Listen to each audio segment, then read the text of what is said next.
So when somebody says that the name of Allah, the name of the God of Islam, or the word of Allah is word being God, that's very ignorant, because this is absolutely false. As you see, this is the true name of the God of Islam.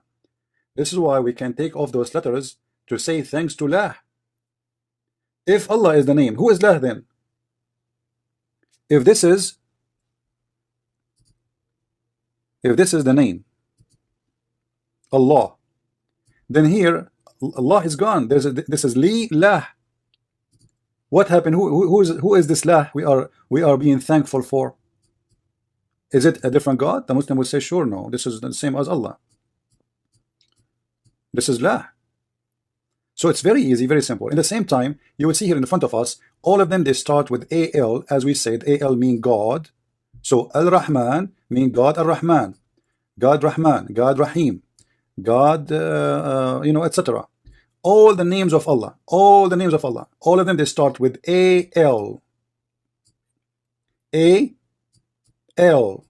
Why? Because He is, those are names or attribute belong to Al. Assalamualaikum warahmatullahi wabarakatuh.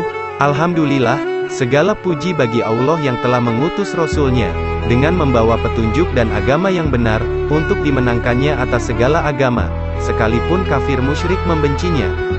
Allah Subhanahu wa Ta'ala berfirman, "Sungguh, Aku ini Allah, tidak ada Tuhan selain Aku, maka sembahlah Aku dan laksanakanlah sholat untuk mengingatku."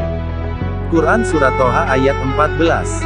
Teman-teman, dikutip dari Wikipedia, bahwa dalam konsep Islam, Allah adalah nama Tuhan, dan diyakini sebagai zat maha tinggi yang nyata dan esa, pencipta yang maha kuat dan maha tahu, yang abadi, penentu takdir, dan hakim bagi semesta alam. Islam menitik beratkan konseptualisasi Tuhan sebagai yang tunggal dan maha kuasa tauhid. Dia itu wahid dan esa, ahad, maha pengasih dan maha kuasa. Menurut Al-Quran terdapat 99 nama Allah, atau Asmaul Husna yang artinya, nama-nama yang paling baik, yang mengingatkan setiap sifat-sifat Tuhan yang berbeda. Semua nama tersebut mengacu pada Allah, nama Tuhan Maha Tinggi dan Maha Luas. Di antara 99 nama Allah tersebut, yang paling terkenal dan paling sering digunakan adalah, Maha Pengasih, Ar-Rahman, dan Maha Penyayang, Ar-Rahim. Kata Allah telah digunakan oleh bangsa Arab dari berbagai agama sejak masa pra-Islam, dan pada masa dahulu, kata tersebut digunakan bersamaan dengan kata Allah. Menurut ajaran Islam, Tuhan muncul dimanapun tanpa harus menjelma dalam bentuk apapun. Al-Quran menjelaskan, Dia tidak dapat dicapai oleh penglihatan mata, sedang Dia dapat melihat segala yang kelihatan, dan Dialah yang maha halus lagi maha mengetahui. Quran Surat Al-An'am ayat 103. Tuhan dalam Islam tidak hanya Maha Agung dan Maha Kuasa, namun juga Tuhan yang personal. Menurut Al-Quran, Dia lebih dekat pada manusia daripada urat nadi manusia. Dia menjawab bagi yang membutuhkan dan memohon pertolongan jika mereka berdoa padanya. Di atas itu semua, Dia memandu manusia pada jalan yang lurus, jalan yang diridainya. Islam mengajarkan bahwa Tuhan dalam konsep Islam merupakan Tuhan sama yang disembah oleh kelompok agama Abrahamik lainnya seperti Kristen dan Yahudi.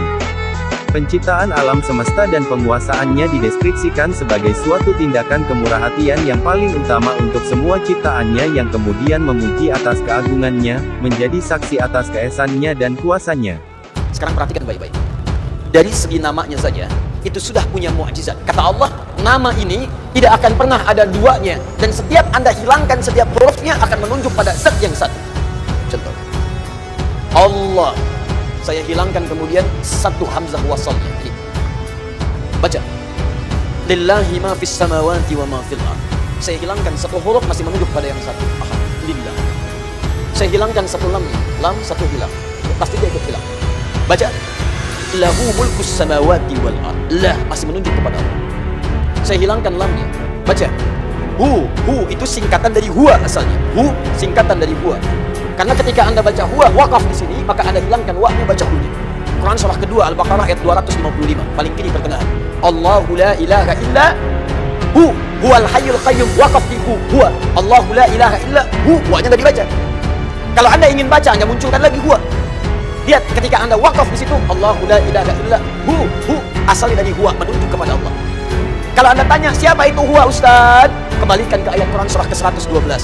Kul huwa Allahu ahad. Kul huwa Allahu ahad. Masih menunjuk kepada Allah. Kalau saya hapuskan kemudian, ini saya hapus lagi. Kelihatan? Tidak. Setiap yang tidak kelihatan disebut dengan ghaib. Maka Allah kemudian menerangkan dalam Quran surah kedua ayat yang ketiga, alladzina yu'minuna bil ghaib. Masih menunjuk kepada ghaib itu ahad. Setiap huruf dihilangkan masih menunjuk pada zat yang sama. Itu baru namanya saja. Sekarang Anda hadirkan segala nama yang dipertuhankan di sini, tuliskan. Ambil contoh.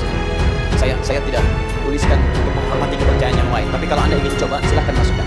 Karena kita agak sensitif, belum dari sini jadi tersangka dari saya. Bisa.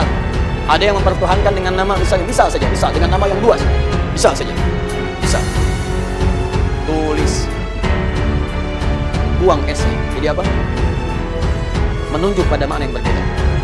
Buang I-nya, jadi apa? Buang L-nya, jadi apa? Buang U-nya, jadi apa? Buang T-nya, jadi apa? Gak ada sama sekali.